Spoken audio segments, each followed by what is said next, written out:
Le sujet de la culture du risque demeure un sujet qui interpelle les responsables locaux au sein des collectivités en Martinique et particulièrement au sein des mairies.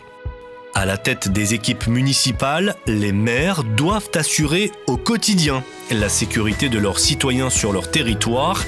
Ils doivent aussi les préparer à des événements majeurs, singulièrement chez les plus jeunes.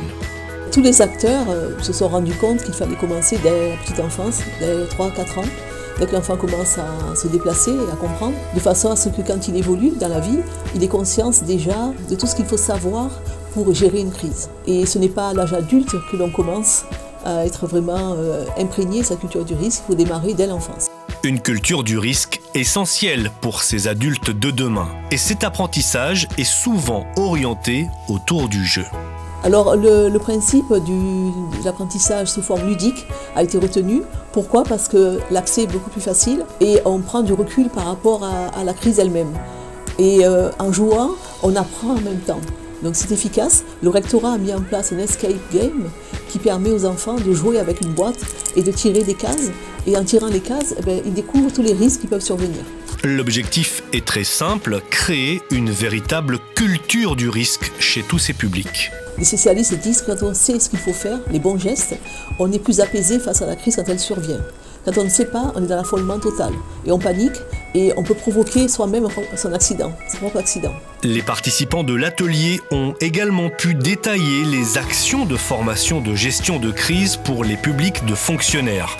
Fonction publique territoriale, fonction publique d'État, fonction publique hospitalière, différents témoignages d'apprenants ont également ponctué cet atelier.